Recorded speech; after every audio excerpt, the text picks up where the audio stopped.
Nah, hari ini kita akan bicara mengenai the problem of injustice. Kita akan bicara tentang ketidakadilan dan juga kita akan bicara mengenai politik. Nah, ini bukan saya yang bicara, tetapi ini adalah teks kita yang berbicara. Apalagi tahun depan Indonesia juga akan mengadakan pemilu, pesta demokrasi, dan juga bahkan negara-negara lain juga tahun depan, bahkan Amerika juga akan melakukan pemilu saudara tahun depan.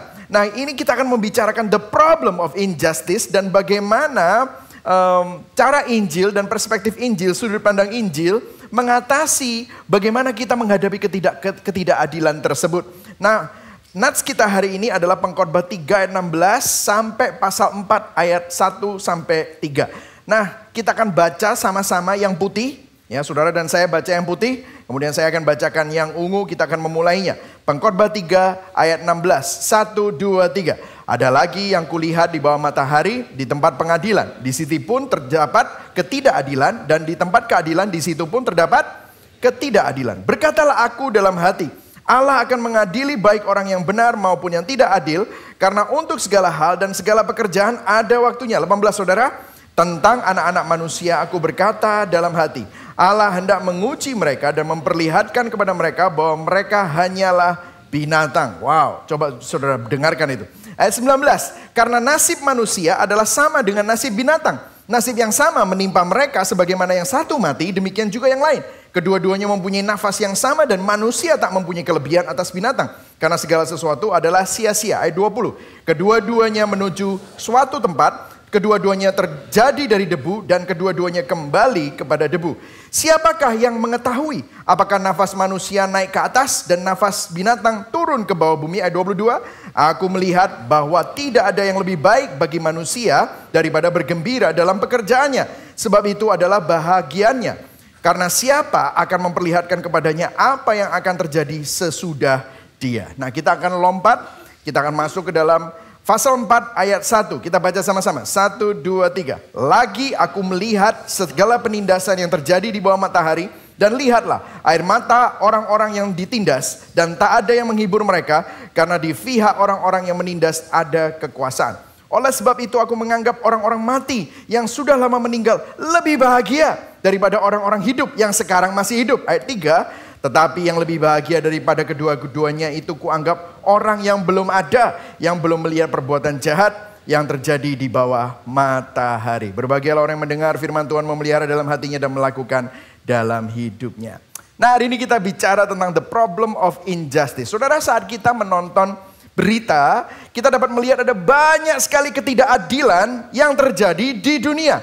Bukan hanya di Indonesia, bukan hanya di Surabaya, tetapi di seluruh dunia. Kita hidup di dalam dunia yang penuh dengan ketidakadilan, yang penuh dengan kecemasan bagaimana yang lemah itu ditindas, dilecehkan. Bagaimana yang miskin dimanfaatkan dan dieksploitasi. Dan ternyata pengamatan ini sudah dilakukan oleh Raja Salomo ribuan tahun yang lalu. Dan kita akan melihat bagaimana kita menyikapinya. Nah, poin saya ada 3. Yang pertama adalah mengobservasi masalah ketidakadilan. Kita akan lihat pasal 3 ayat 16 sampai 22. Kemudian kita akan melihat bagaimana masalah dari politik, para penegak hukum atau para penegak keadilan seharusnya. Bagaimana mereka pun gagal dan siklus politik itu pun juga sia-sia, yaitu pasal 4 ayat 1 sampai 3. Dan yang ketiga, bagaimana Injil memberi solusi dan menjawab masalah ketidakadilan. Nah, kita akan mulai yang pertama, mengobservasi masalah ketidakadilan. Yang siap belajar katakan yes. Amin, puji Tuhan. Nah, kalau saudara perhatikan, mungkin saudara adalah orang-orang yang mengalami korban ketidakadilan. Itulah sebabnya banyak orang dalam konseling saya, di dalam pembicaraan saya dengan banyak orang, mereka mengalami yang namanya pesimis. Mereka mengalami kecewa, trauma, dendam, sakit hati. Karena apa? Karena diperlakukan tidak adil. Mungkin karena suku mereka. Mungkin karena agama mereka. Mungkin karena ras mereka. Kalau saudara lihat begitu banyak film-film yang meng-highlight cerita beda suku berusaha menjalin cinta. Bagaimana beda sosial, kasta berusaha menjalin cinta. Dan itulah sebabnya ada yang broken hearted. Mungkin pesimis, mungkin trauma. Karena seringkali terjadi ketidakadilan antar golongan. Golongan ekonomi, golongan suku dan yang lain. Tetapi yang pasti begini, kita tidak bisa luput dari ketidakadilan. Karena kita hidup di dalam dunia. Kita yang di Indonesia sering mendengar bahwa penegak hukum tidak pernah bertindak adil. Saya kasih contoh, saat terjadi tabrakan antara kendaraan roda 2 dan roda 4, bisa dipastikan tanpa penyelidikan, kalau ada kecelakaan, yang disalahkan pasti kendaraan roda 4. Nah, ya, kenapa kok bisa begitu? Tidak adil seakan-akan. Saudara sudah tenang-tenang lagi ngantri dengan kendaraan saudara, tiba-tiba ada orang yang nyelonong dan memotong saudara. Ya kan saudara? Tidak adil. Saudara bisa klakson, saudara bisa teriak-teriak, tapi tetap saja akan ada orang yang seperti itu. Kita juga sering mendengar bahwa percuma kita melaporkan tindak kriminalitas kepada para penegak hukum. Kita justru akan kehilangan biaya lebih besar. Karena untuk melakukan investigasi saja perlu biaya. Nah, saudara bisa melihat lebih banyak biaya keluar untuk menindak semua orang yang mengalami ketidakadilan tersebut. Menindak ketidakadilan tersebut. Nah, sebenarnya keadaan ini bukan suatu hal yang baru. Kitab Yesaya sepakat dengan Raja Salomo. Kitab Yesaya 1 ayat 23 kita baca sama-sama ya. 1, 2, 3. Para pemimpinmu adalah pemberontak dan bersekongkol dengan apa? Pencuri. Semuanya suka apa? Menerima suap dan mengejar sogok. Oh, ternyata ini bukan hal yang baru. Jadi saudara, kita harus melihat, ini poin yang 1A, bahwa suatu realita mengenai dunia yang sudah jatuh dalam dosa, kita berada di dunia dengan berbagai ketidakadilan yang diperlihatkan di semua ruang kehidupan. Bahkan di dalam keluarga pun saudara bisa diperlakukan tidak adil karena engkau dibandingkan dengan kakakmu, dibandingkan dengan adikmu, dibandingkan oleh mertuamu. Saling menantu pun bisa dibandingkan. Saudara, kita ada di dalam dunia yang mengalami ketidakadilan.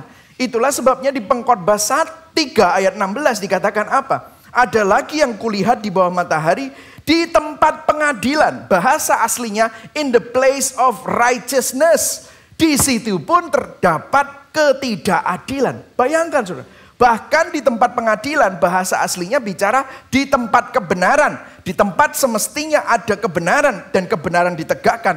Di situ ada ketidakadilan. Saudara, mungkin sering kita mendengar istilah yang lucu yang selaras dengan bunyi ayat ini adalah hukum bisa diputar balikkan. Hukum bukan membela yang benar tetapi membela yang bayar. Ya saudara, ini yang sering terjadi. Karena siapa yang bayar akhirnya dia yang menang. Sehingga hukum atau keadilan itu sudah diputar balikkan tergantung siapa yang bayar.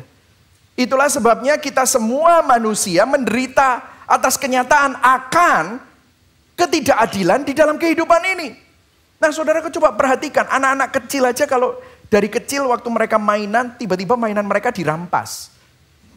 Mereka akan merasakan ketidakadilan, dia marah, and dia bilang apa? That's not fair, gitu kan saudara ya. Terus mereka akan lari ke mamanya, papanya, that's not fair daddy. Papanya bilang, life is not fair, gitu kan saudara ya. Tapi begitu papanya dizolimi, that's not fair, gitu ya saudara ya. Nasihat yang diberikan papanya dan mamanya juga tidak bisa diaplikasikan dalam hidup papa mamanya. Jadi kalau saudara perhatikan, sebenarnya kenapa kok kita ingin menegakkan keadilan? Kenapa waktu kita dizolimi, waktu kita diperlakukan tidak adil, selalu marah? Minggu lalu kita udah bahas bahwa di dalam lubuk hati yang terdalam, manusia selalu mendambakan keadilan, keharmonisan, kedamaian, keutuhan. Makanya gak heran, John Lennon,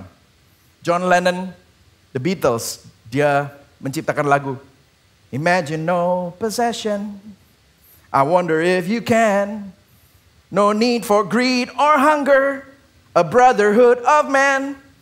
Imagine all the people sharing all the world. Gitu. Ini bicara tentang apa? Aduh, kalau nggak ada harta, nggak ada kekuasaan, kita ini semua bisa harmoni. Makanya dia bilang nggak ada heaven, nggak ada hell ya. Saudara, ini sebenarnya adalah dambaan manusia bahwa mereka tuh ingin hidup damai. Ingin hidup tidak ada yang tidak adil. Ternyata bukan John Lennon aja, ada John yang lain namanya John Mayer. Dia juga nyanyi, Waiting for a change, waiting for the world to change. It's not that we don't care, bukan hanya kami tidak peduli. We just know that the fight ain't fair. Kami hanya tahu bahwa peperangan ini nggak adil. So we keep on waiting for the world to change. Kita ini nunggu kapan dunia ini berubah. Bahkan dia bilang, one day our generation is gonna rule the population. Generasinya dia itu akan jadi pemimpin. So we keep on waiting for the world to change. Kita hoping, kita nunggu kapan dunia ini akan berubah. Kita nunggu dunia ini berubah supaya ada keadilan. Bahkan kalau saudara lihat bangsa Indonesia pun keadilan sosial untuk seluruh rakyat Indonesia. Kita meneriakkan dalam hati kapan keadilan akan ditegakkan. Kapan orang-orang yang menindas dan berlaku tidak adil akan dihakimi dan dihukum. Disinilah Salomo menjawab dengan suatu statement mengenai konteks Tuhan bagi dunia yang sudah jatuh dalam dosa. Di ayat 17. Berkatalah aku dalam hati, Allah akan mengadili baik orang yang benar maupun yang tidak adil, karena untuk segala hal dan segala pekerjaan ada waktunya. Inilah poin 1B. Tuhan akan menegakkan keadilannya dan meminta pertanggungjawaban atau menghakimi semua orang atas ketidakadilan yang terjadi. Pertanyaannya kan begini, kapan? Kapan Tuhan? Mungkin saudara saat ini yang kecewa, sakit hati dalam hatimu ya. Ini saya Surabayaan kontekstualisasi ya. Saudara kita ini seringkali gitu, tak doa no kon yo. Mate gitu misalnya saudara. Ini pendeta yang ngomong ya. Kenapa? Mungkin saudara nggak ngomong, tapi dalam hati saudara pasti ngomong gitu kan? Ya toh. Atau misalnya saudara kadang-kadang melakukan, saudara dipotong orang gitu ya. Saya pernah itu ketemu sama orang yang, tak doano tuh abraan kapok kan ya gitu misalnya. Atau mungkin saudara mendengar tiba-tiba ada teman saudara yang mengkhianati saudara, sekarang saudara sudah tidak jadi teman. Dan pada waktu hal sial atau hal buruk terjadi dalam orang itu, ya saudara dalam hati ngomong, kon rasa no kapokmu kapan gitu. Saudara dalam hati kita ingin supaya ada keadilan. Dan kita tanya sama Tuhan, kapan?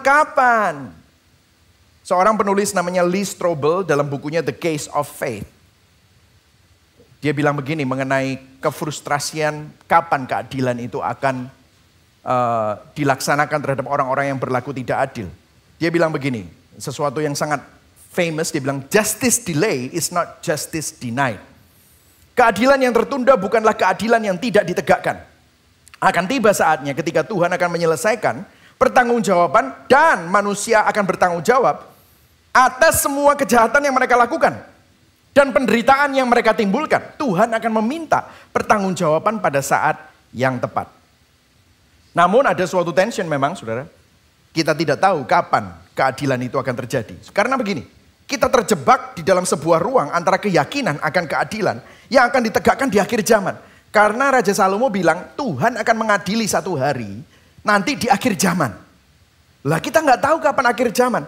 Nah kita sekarang apa? Khawatir akan apa yang ketidakpastian yang akan terjadi besok. Karena besok saudara mungkin bisa mengalami ketidakadilan. Saudara minggu depan saudara bisa mengalami ketidakadilan. Bulan depan saudara mengalami ketidakadilan. Sementara orang yang jahat terus menjadi semakin makmur. Orang yang lemah tertindas. Kita hidup di dalam realitas Mazmur 73. Kalau saudara baca Mazmur 73. Mazmur 73 pemazmur bilang kapan orang yang jahat, orang yang lalim kok tambah makmur ya. Sehingga sang pemazmur sampai skeptis karena melihat kemakmuran orang fasik dan penderitaan orang beriman dan orang benar.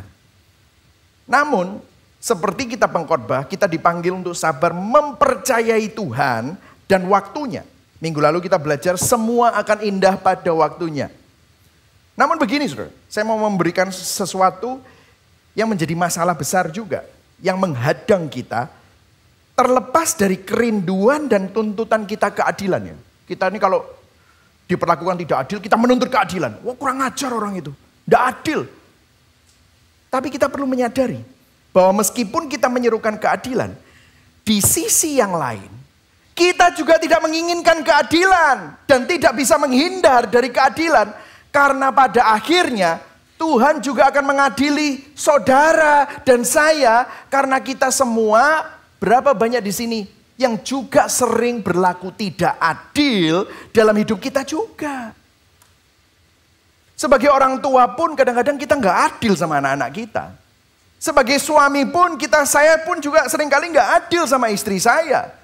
Sebagai seorang bos, seorang profesional, seringkali kita juga nggak adil dalam kehidupan kita. Berapa banyak di sini berani berdiri di hadapan Tuhan? Oh Tuhan, aku selalu adil. Yeah right. Karena keadilan menurut saudara belum tentu adil loh menurut Tuhan. Karena begini saudara, ini saya sampai tulis di sini. Kita sering berstandar ganda. Katakan berstandar ganda, berstandar ganda, ya. Apa itu berstandar ganda? Begini, seringkali waktu kita berdosa atau buat kesalahan, kita minta belas kasihan, minta orang lain maklum. Namun saat orang lain yang berdosa dan membuat kesalahan, kita menuntut keadilan. Di situ kita sedang berlaku tidak adil. Waktu kita nyumpahin orang, tak doa no yo. Berapa kali orang lain juga mendoakan itu kepada kita. Karena kita bisa saja menyakiti orang lain tanpa kita ketahui. Itulah sebabnya semua ketidakadilan ini seperti jebakan yang ada di bawah matahari. Itu yang Salomo mau katakan. Saudara, Yesus bahkan membicarakan konsep ini di Matius 18. Bagaimana ada seorang, dia memberikan perumpamaan, bagaimana ada seorang hamba yang hutang sama raja 10.000 talenta. Dan raja bilang, orang ini gak bisa bayar, maka kita jual aja istri anak-anaknya dan hamba ini sebagai budak untuk membayar lunas hutangnya. Maka hamba ini bersujud, menyembah, meminta belas kasihan kepada raja. Raja sabar, aku akan bayar hutang, kasih aku waktu lagi. Maka dikatakan raja itu tergerak oleh belas kasihan. Bahkan raja itu tidak menuntut lagi untuk sang hamba itu tidak membayar hutangnya. Malah hutangnya diampuni, tidak perlu lagi bayar hutang. Tapi baru saja sang hamba itu keluar dari istana raja, dia ketemu dengan hamba lainnya yang hutang sama dia 100 dinar. Saudara tahu 1 talenta itu 1.000 dinar. Ini dia utangnya 10.000 talenta. Hamba temannya ini 100 dinar hutangnya sama dia. Kemudian begitu melihat hamba itu langsung sama dia dicekek, ditagih hutangnya. Maka hamba ini bersujud, minta tolong, memohon. Tapi sang hamba yang baru saja diampuni menjebloskan teman hamba ini ke dalam penjara. Raja ini marah. Dibilang dia adalah hamba yang jahat. Mengapa? Karena dia berstandar ganda. Coba perhatikan saudara, seringkali kita ini seperti ini saudara. Kalau kita salah, kita minta orang maklum, tolong dimengerti. Begitu orang lain salah sama kita, kita tuntut keadilan. Kita berstandar ganda. Nah, ada hal menarik yang Salomo katakan mengenai ketidakadilan di ayat 18. Dikatakan, Pengkhotbah 3 ayat 18. Baca sama-sama ya. 1, 2, 3. Tentang anak-anak manusia aku berkata dalam hati. Allah hendak apa? Menguji mereka dan memperlihatkan kepada mereka bahwa mereka hanyalah binatang. Wow. Melalui ketidakadilan, dengarkan artinya begini. Allah hendak menguji dan memperlihatkan kepada manusia bahwa mereka hanyalah binatang. Apa maksudnya? Nah, kita highlight dulu kata menguji. Itu testing. Bahasa aslinya adalah to expose. Pertanyaannya adalah ketidakadilan atau injustice itu mengekspos apa? Nah, untuk menjawab mari kita melihat ayat berikutnya. Nah, saya ingin memberikan disclaimer. Waktu saudara baca ayat berikutnya, ini bukan berarti ini adalah preskriptif. Jadi gini, ini puisi. Jadi ini bukan ayat yang menjadi perintah. Kayak minggu lalu, ada waktunya membunuh, ada waktunya membenci. Bukan berarti saudara boleh membunuh dan boleh membenci. Ini adalah puisi. Puisi ini deskriptif dan bukan preskriptif. Artinya observatif bukan instruktif ya. Salomo tidak sedang berbicara waktu kita baca ayat selanjutnya ini tentang teologi kehidupan setelah kematian di sini. Karena Salomo sebenarnya percaya akan kehidupan setelah kematian. Buktinya dia menulis di ayat sebelumnya, Tuhan memberi kekekalan di dalam hati manusia. Artinya dia tahu bahwa manusia itu tidak cuma hanya hidup di bumi. Namun Salomo mengamati bahwa nasib manusia memiliki kesamaan dengan nasib binatang. Nah, coba kita lihat ayat berikutnya. Dikatakan, nasib manusia adalah sama dengan nasib binatang. Nasib yang sama menimpa mereka. Binatang mati, manusia juga mati. Dua-duanya punya nafas dan manusia tidak mempunyai kelebihan atas binatang karena segala sesuatu adalah sia-sia. Kalau saya bisa mestinya ada gambar ya, itu lobang. Saudara mau bisa naik Lamborghini, bisa naik Ferrari, rumahnya bisa kayak istana. Saudara juga punya rumah gubuk, naik becak, naik sepeda, atau jalan kaki, tinggalnya di tempat kampung atau di desa. Mau di rumah gedongan, dua-duanya akan masuk di dalam sebuah peti mati yang akan dikuburkan. Dua-duanya, tidak peduli siapa Anda. Mau dikasih patwal atau cuman hanya digotong, semuanya akan jadi debu. Itulah sebabnya ayat 20, baca sama-sama. 1, 2, 3. Kedua-duanya menuju apa? Satu tempat. Kedua-duanya terjadi dari debu dan kedua-duanya kembali kepada debu. Jadi Raja Salomo menulis Pengkhotbah 3 ayat 18 sampai 22 ini adalah gema, eko dari Kejadian 3. Kejadian 3, Torah, kitab Musa, mengenai kejatuhan manusia di dalam dosa, ada kata-kata anak-anak manusia, nasibnya seperti binatang, kedua-duanya kembali kepada debu. Itu yang mau disampaikan oleh Raja Salomo. Observasi ini menunjukkan bahwa di luar konteks Tuhan, nasib manusia tidak lebih daripada binatang. Segala sesuatu berakhir pada kesia-siaan. Tidak peduli omset bisnismu berapa, tidak peduli asetmu berapa, akhirnya segala sesuatu itu harus kembali. Kita akan kembali dikubur atau dikremasi atau mungkin dilarung, apapun itu kita kembali menjadi debu. Kalau Anda hanya hidup untuk dunia ini. Makanya ayat 21 dikatakan, siapakah yang mengetahui apakah nafas manusia naik ke atas atau nafas binatang turun ke bawah bumi. Ini bukan berarti dia tidak percaya kehidupan setelah kematian. Dia ingin mendeskripsikan.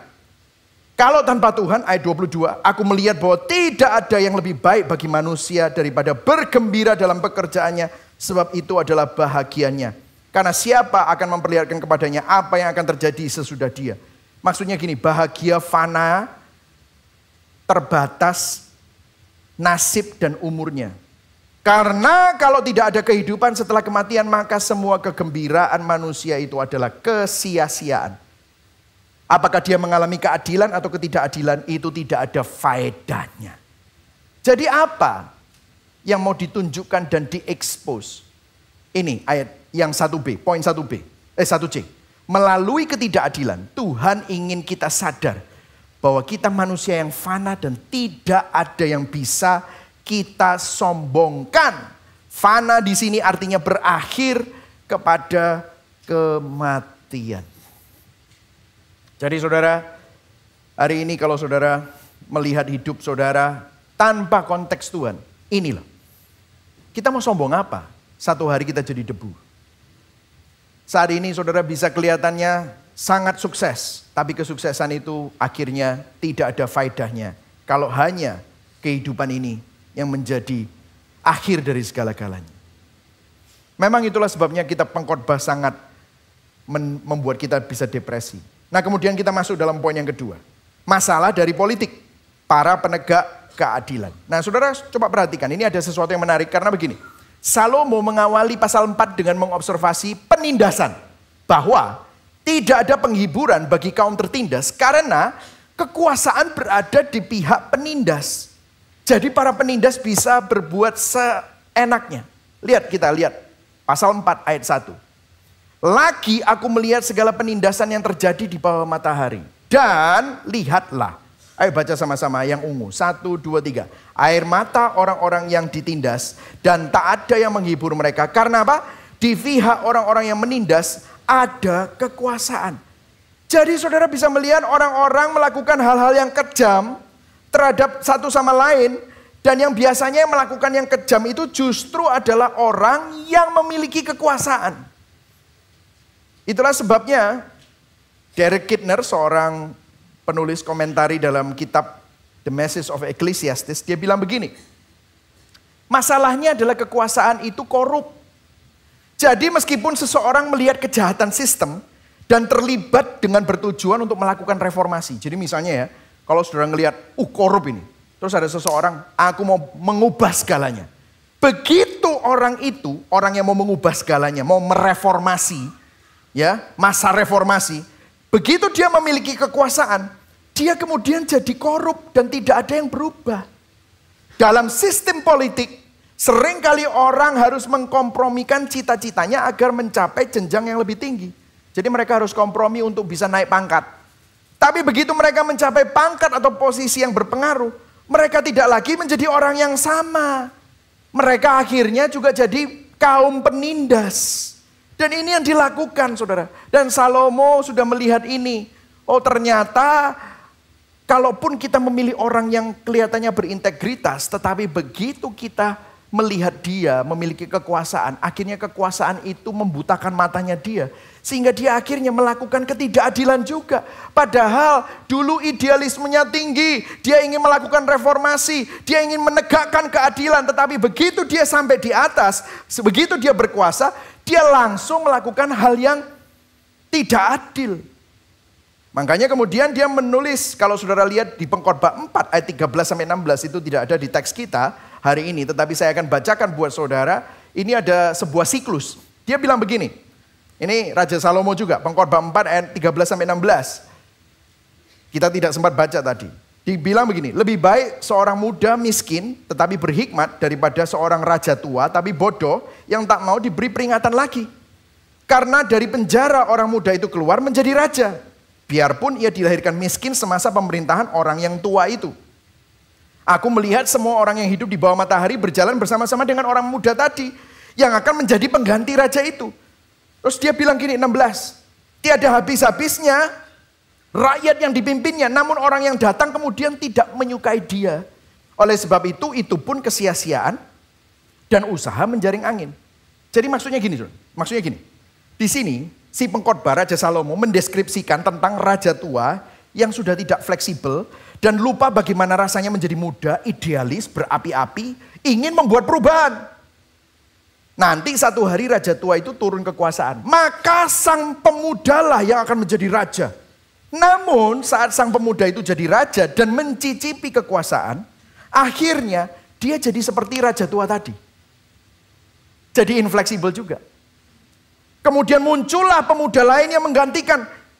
Karena apa? Pemuda lain ini punya aspirasi, mau jadi politik juga. Akhirnya apa? Siklus ini gak habis-habis. Yang berkuasa sudah kehilangan koneksi dengan rakyat. Ada orang muda nanti akan jadi reformator. Tapi begitu dia masuk kekuasaan, dia jadi seperti yang sebelumnya. Sehingga muncul lagi. Akhirnya siklus ini, Raja Salomo bilang, siklus ini gak berhenti. Seorang teolog reform namanya Alistair Begg di dalam khotbah All Those Lonely People, dia bilang gini, masa rakyat berubah-ubah, berpindah-pindah dari satu politisi ke politisi yang lain. Betapa baiknya seorang politikus tidak ada yang abadi. Seorang pemuda mungkin naik pangkat dan berbuat baik tetapi menjadi tidak fleksibel seperti raja tua dan kehilangan hati rakyatnya. Tidak ada perubahan yang bertahan lama di bidang politik. Mereka memecat pemimpin politik sebelumnya. Dan mereka akan memecat Anda. Dan bahkan kalau dia teruskan, ini ada terusannya. Winston Churchill, seorang Perdana Menteri Inggris yang menang Perang Dunia Kedua, itu dipecat oleh rakyatnya sendiri. Karena dulu dia pahlawan, tetapi pada waktu dia sudah ada di dalam kekuasaan, dia lupa akan kenapa dia ada di tempat kekuasaan. Nah saudara bisa lihat ya, ini sudah dieksplorasi oleh Raja Salomo. Nah mungkin saudara bilang, wah pastor terlalu pesimis. Mungkin yang dibutuhkan adalah sistem politik yang lebih baik. Dari tadi kan pastor ngomongnya raja, yang diomongkan kaisar. Mungkin yang dibutuhkan adalah birokrasi yang lebih baik, demokrasi. Di mana ada check dan balance, ada legislatif, ada eksekutif. Wah ini kayak political science ya saudara ya. Ada legislatif dan eksekutif. Oh rupanya Raja Salomo sudah mengeksplorasi mengenai sistem politik saudara. Kalau saudara lihat di pasal yang 5 ayat yang ke-7 dia bilang gini. Ayat 7, baca sama-sama ya supaya kita engage. Are you with me? Yes, yes, saudara bisa melihat ya. Semoga saudara belajar sesuatu ini saudara ya. Untuk mempersiapkan pesta demokrasi tahun depan saudara ya. Ayat yang ketujuh, kalau kita baca sama-sama. 1, 2, 3. Kalau engkau melihat dalam suatu daerah orang miskin ditindas dan hukum serta keadilan diperkosa, janganlah heran akan perkara itu. Karena pejabat tinggi yang satu mengawasi yang lain. Begitu pula pejabat-pejabat yang lebih tinggi mengawasi mereka. Oh, dia bilang kalau ada ketidakadilan terjadi dan keadilan diperkosa, nggak usah bingung. Karena itu yang berkuasa di tempat itu tahu. Birokrasinya tahu. Dan itu tidak membantu. Yang dimaksud oleh ayat ini adalah begini saudara. Hierarki birokrasi seharusnya ditetapkan untuk menjaga keseimbangan kekuasaan. Namun birokrasinya malah memungkinkan terjadinya penindasan oleh para pejabat tinggi, bahkan hingga raja. Sehingga rakyat yang menginginkan keadilan akhirnya dialihkan dan dibelokkan tanpa solusi. Dan ini merupakan siklus yang terus berputar. Saya ngomong gini bukan untuk memulai sebuah revolusi ya saudara ya. Tetapi ingin menunjukkan realita ketidakadilan yang terjadi di dalam dunia. Dwayne Garrett dalam komentari kitab Pengkhotbah berkata mengenai ayat ini. Idenya adalah para pejabat pemerintah saling melindungi. Sehingga memberantas korupsi adalah hal yang mustahil. Kronisme dan nepotisme adalah akibat politik yang tak terelakkan. Saudara tahu kronisme? Kronisme ini adalah mengangkat teman-teman sendiri sebagai oknum atau antek sebagai bagian dari birokrasi dan politik. Nepotisme adalah anggota keluarga yang diangkat sebagai bagian dari politik. Untuk memperjuangkan keuntungan pribadi atau golongan mereka sendiri. Makanya Bung Hatta pernah bilang, tidak ada kawan abadi, tidak ada lawan abadi. Yang ada hanyalah kepentingan abadi. Tidak pernah ada kawan dan lawan. Jadi gini saudara. Saudara sekarang menaruh imanmu di mana? Duit. Well, tunggu aja. Akan ada orang yang duitnya lebih banyak. Dan ketidakadilan akan terjadi atas dirimu. Saudara menaruh imanmu di mana? Oh, aku punya backingan. Oh, tunggu aja. Akan ada orang yang backingannya lebih tinggi dari Anda. Karena backingannya dia akan membuat ketidakadilan dalam dirimu. Karena temanku ada, aku punya teman, aku punya koneksi. Oh, tunggu aja. Akan ada orang yang koneksinya lebih tinggi dari kamu. Sehingga kamu akhirnya menaruh imanmu ke sana, maka kamu akan mengalami ketidakadilan. Jadi begini, 2B. Orang-orang yang dipilih untuk menegakkan keadilan, memperbaiki keadaan dan mengesahkan undang-undang untuk melindungi mereka yang tertindas adalah mereka yang pada akhirnya melakukan penindasan. Sehingga para penindas dapat berbuat sesukanya. Mungkin Anda kurang setuju. Ada loh, Pak, orang-orang yang bisa menegakkan keadilan dan memperbaiki keadaan dan melindungi mereka yang tertindas. Iya, ada. Tapi maksud dari ayat-ayat dari Raja Salomo, Derek Kidner berkata melalui komentarinya, dia bilang benar, orang bisa membantu mereka yang tertindas. Namun maksud Salomo adalah tidak ada keuntungan secara nyata. Anda tidak bisa mengakhiri penindasan secara menyeluruh. Anda mungkin bekerja sangat keras mengakhiri penindasan di satu sudut dunia, mungkin di RT-mu, di RW-mu, atau di kelurahan. Namun dan melihat tingkat keberhasilan. Namun penindasan akan muncul kembali di tempat lain. Penindasan akan muncul di provinsi lain. Abad ke-20 kita menyaksikan Hitler digulingkan. Tapi kemudian muncul Stalin dengan Komunis Party. Lalu ada Pol Pot. Dan sekarang ada ISIS. Kenyataan ini begitu menyakitkan. Sehingga Salomo berkata lebih baik mati dan gak pernah dilahirkan. Karena di ayat 2 dan 3. Aku menganggap orang-orang mati yang sudah lama meninggal lebih bahagia. Bayangkan saudara.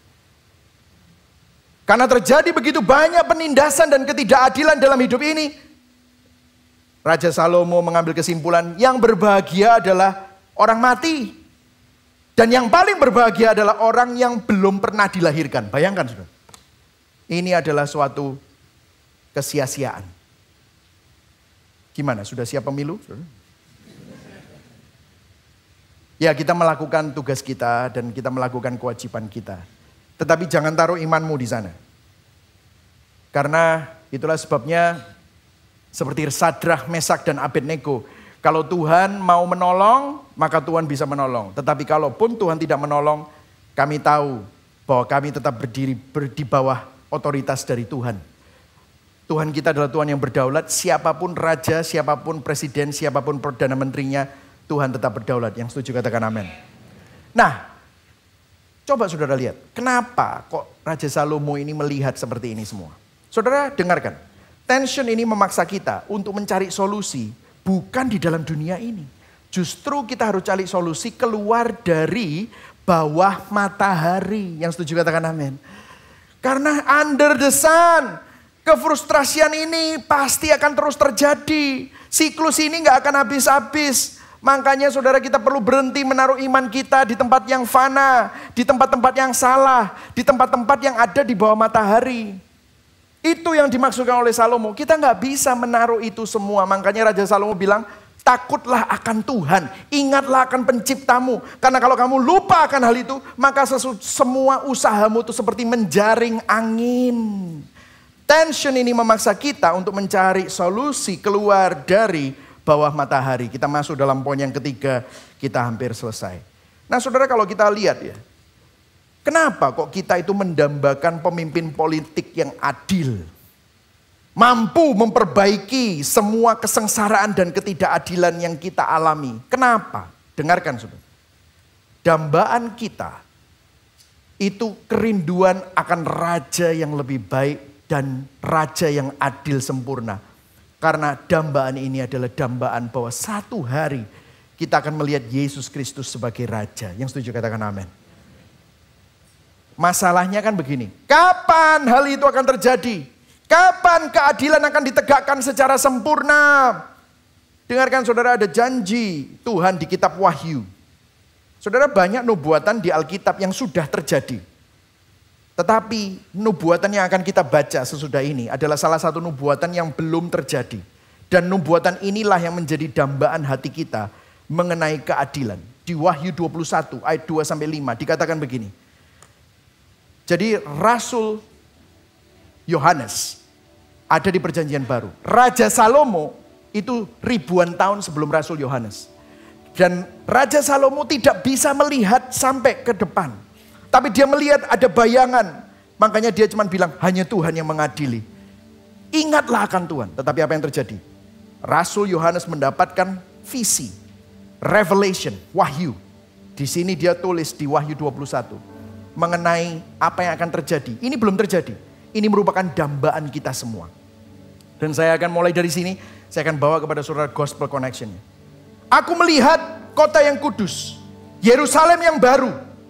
Turun dari surga, dari Allah yang berhias bagaikan pengantin perempuan yang berdandan untuk suaminya. Ayat 3. Lalu aku mendengar suara nyaring dari tahta itu berkata, lihatlah, kemah Allah ada di tengah-tengah manusia. Dan ia diam bersama-sama dengan mereka. Mereka menjadi umatnya dan ia akan menjadi Allah mereka. Lihat ayat 4, baca pelan-pelan. 1, 2, 3. Dan ia akan menghapus segala air mata dari mata mereka. Dan maut tidak akan ada lagi. Tidak akan ada lagi apa? Perkabungan. Atau apa? Ratap tangis. Atau apa? Duka cita. Sebab segala sesuatu yang lama itu telah berlalu. Dan ini ayat 5 nubuatan. Ia yang duduk di atas tahta itu berkata, lihatlah, aku menjadikan segala sesuatu apa? Baru, dan firman-Nya tuliskanlah karena segala perkataan ini adalah tepat dan benar. Loh, bukannya Raja Salomo bilang gak ada yang baru di bawah matahari? Raja Salomo bilang gitu, gak ada yang baru di bawah matahari. Tetapi dikatakan, lihat, akan ada sesuatu yang baru, di mana Yesus akan menghapus segala air mata. Maut gak ada lagi, kita gak perlu menangis lagi akan kematian. Gak ada lagi perkabungan. Gak ada ratap tangis karena ketidakadilan. Gak ada duka cita karena penindasan. Segala sesuatu yang lama itu telah berlalu. Saudara dengar, di kerajaan ini tidak ada ketimpangan. Di kerajaan ini tidak ada penindasan. Gak ada yang kaya, gak ada yang miskin, gak ada yang budak, gak ada yang merdeka. Mereka duduk bersama di meja. Tidak ada orang punya sosial status berbeda, mereka sama. Saudara tahu? Benihnya sekarang sudah ada. Di mana itu? di gereja. Coba lihat sekelilingmu. Gak ada orang Cina, gak ada orang Jawa, gak ada orang Batak, gak ada orang Bugis, gak ada orang Padang. Di hadapan Tuhan, kita semua di dalam Kristus. Di dalam gereja, di dalam komunitas Injil. Gak ada yang namanya kaya dan miskin. Karena di dalam Kristus, kita semua yang miskin rohani diperkaya melalui Kristus. Inilah gereja.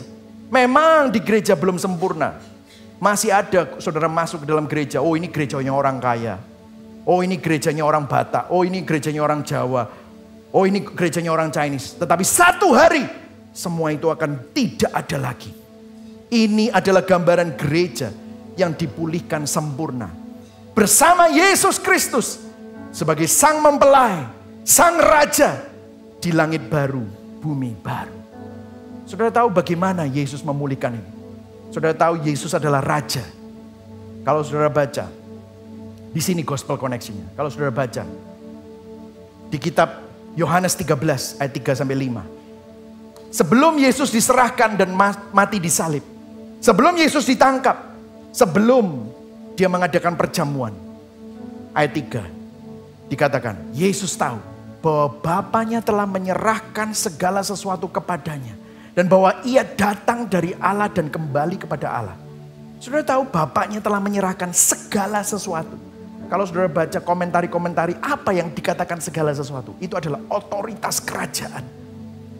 Yesus itu raja. Tapi lihat apa yang dilakukan sang raja. Dia bukan nyuruh murid-muridnya. Dia bukan merintah murid-muridnya. Dia tidak menindas murid-muridnya. Dia tidak bosi. Ayat 4 baca. Lalu bangunlah Yesus. Setelah menerima otoritas kerajaan, bangunlah Yesus.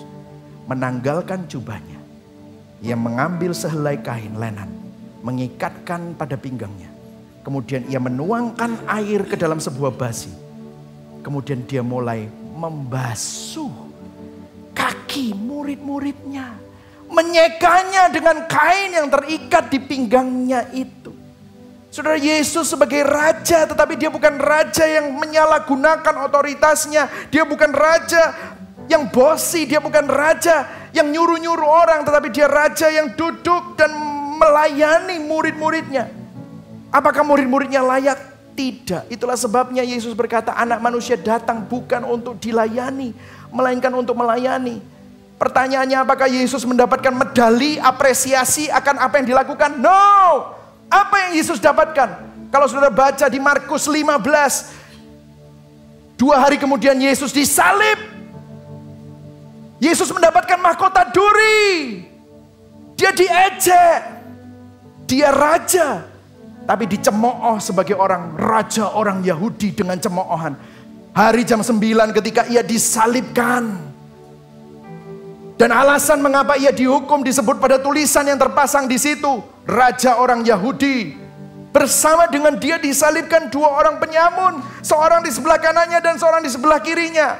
Ini penggenapan nubuatan. Ayat 28. Demikianlah genaplah nas Alkitab yang berbunyi. Ia akan terhitung di antara orang-orang durhaka. Sang raja yang mempunyai otoritas kerajaan justru disamakan dengan penyamun. Disamakan, terhitung di antara orang-orang durhaka. Ayat 30. Kata orang-orang, turunlah dari salib, selamatkan dirimu. Demikian juga imam-imam kepala bersama ahli Taurat mengolok-olok dia di antara mereka sendiri. Dan mereka berkata, orang lain ia selamatkan, tapi dirinya sendiri tidak dapat ia selamatkan. Baiklah Mesias, Raja Israel itu turun dari salib itu supaya kita lihat dan percaya. Diolok-olok, saudara. Tapi apa yang Yesus lakukan? Yesus tidak membalas. Yesus diperlakukan tidak adil. Yesus ditindas. Ganjaran yang mendatangkan keselamatan itu ditimpakan kepada dia. Dia seperti anak domba yang masuk ke tempat pembantaian. Disalib, sang raja datang sebagai hamba yang melayani. Disalib, yang adil mengalami ketidakadilan. Disalib, sang hakim datang untuk bukan menghakimi tetapi dihakimi. Disalib, yang tidak bersalah divonis bersalah. Yang kekal disalib datang untuk menjalani kematian maut. Di salib kasih dan keadilan Tuhan ketemu, berciuman, terjadi, dicurahkan. Dan bukan hanya itu, pada hari yang ketiga Yesus bangkit untuk mengalahkan ketidakadilan, mengalahkan kejahatan, dan mengalahkan maut. Untuk apa? Untuk menyelamatkan saudara, untuk menyelamatkan kita pelaku kejahatan dan ketidakadilan dari maut tanpa membinasakan kita. Semestinya kita yang binasa, tapi Dia yang binasa supaya kita memperoleh hidup, supaya saudara dan saya memperoleh keselamatan. Inilah Injil. Berikan tepuk tangan buat Tuhan, karena ini adalah kabar baik. Itulah sebabnya Yohanes 3:17, sebab Allah mengutus anaknya ke dalam dunia bukan untuk menghakimi dunia, melainkan untuk menyelamatkannya oleh Dia. Saudara, ada sebuah ayat yang luar biasa indah di 1 Petrus 2 ayat 22-25. Disalib, ini yang dilakukan Yesus. Ayat 22 dikatakan, Ia tidak berbuat dosa dan tipu tidak ada di dalam mulutnya. Ketika Ia dicaci maki, Dia tidak membalas dengan mencaci maki. Ketika Ia menderita, Ia tidak mengancam, tetapi Ia menyerahkannya kepada Dia yang menghakimi dengan adil. Ia sendiri telah memikul dosa kita di dalam tubuhnya di kayu salib, supaya kita yang telah mati terhadap dosa hidup untuk kebenaran. Oleh bilur-bilurnya kamu telah sembuh. Sebab dulu kamu sesat seperti domba, tetapi sekarang kamu telah kembali kepada gembala dan pemelihara jiwamu. Yesus mengalami ketidakadilan supaya saudara dan saya dapat diselamatkan. Apa implikasinya buat saudara dan saya? Saya tahu ada beberapa dari saudara mungkin saat ini dendam, sakit hati, trauma, pesimis, skeptis. Karena saudara terlalu sering mengalami ketidakadilan. Makanya saudara jadi pahit. How do you deal with that? Bagaimana saudara bisa deal dengan ketidakadilan yang terjadi? Mungkin ada beberapa dari saudara dilecehkan, diperkosa bahkan. Saudara mungkin ditindas. Saya pernah ada di dalam sebuah gereja di mana saya merasakan spiritual authority abuse. Di mana saya di-abuse oleh pemimpin saya. Begitu pahit mungkin. Bagaimana? How do you deal with that? Dengarkan saudara, gospel people tidak berkecil hati saat mengalami ketidakadilan dan penindasan. Karena gospel people sadar bahwa Yesus Kristus pernah mengalami semua ketidakadilan. Bahkan semua yang kita alami, Dia pernah alami. Dan mengatasi semua penderitaan. Dan bukan hanya itu, Kristus juga mendampingi serta berjalan menghadapinya bersama dengan kita.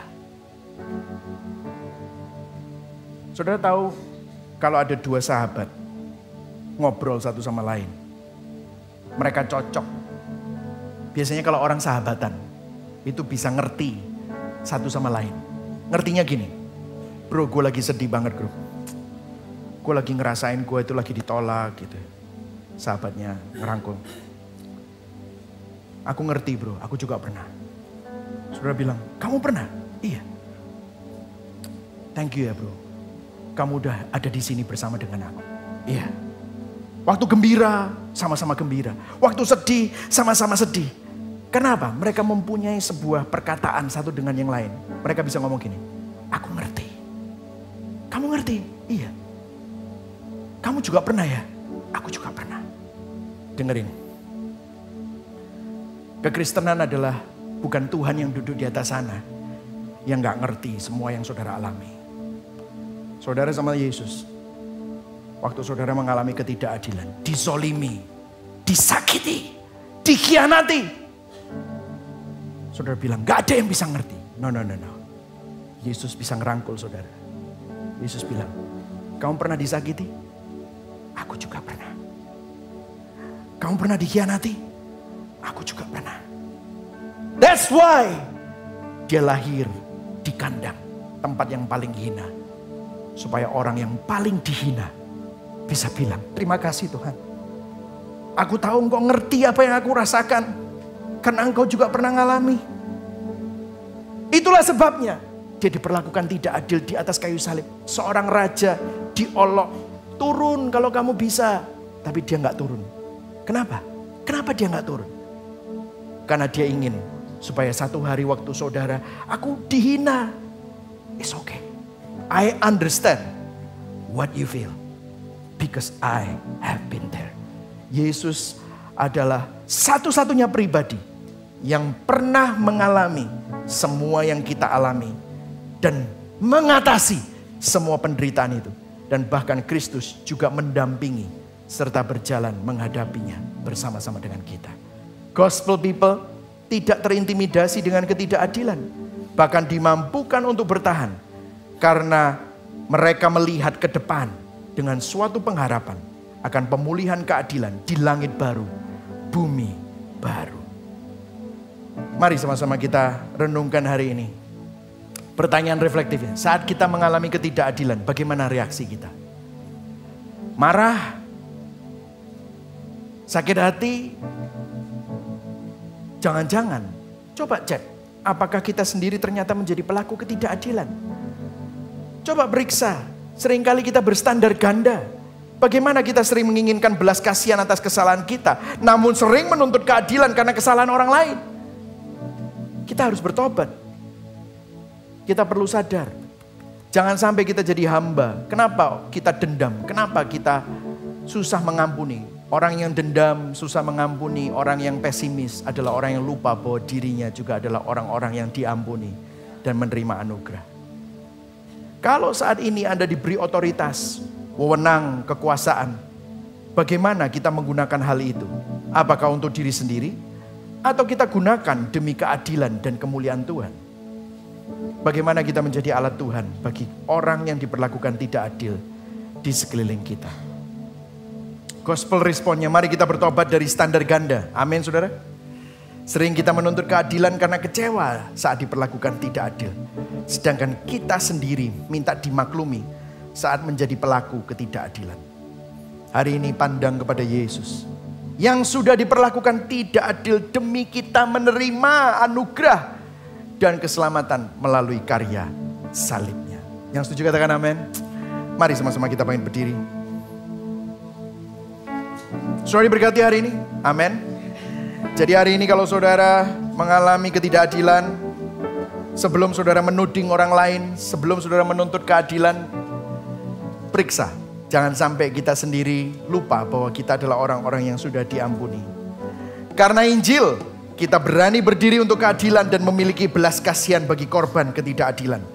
Karena Injil, kita juga tidak mudah kecewa atau frustrasi saat mengalami ketidakadilan. Karena Injil, kita dikuatkan saat mengalami penindasan. Bahwa penyertaan Yesus yang juga pernah mengalami ketidakadilan selalu bersama dengan kita. Karena Injil kita menatap masa depan penuh pengharapan bahwa Yesus Kristus Sang Raja memerintah dengan keadilan sempurna di langit baru dan bumi baru.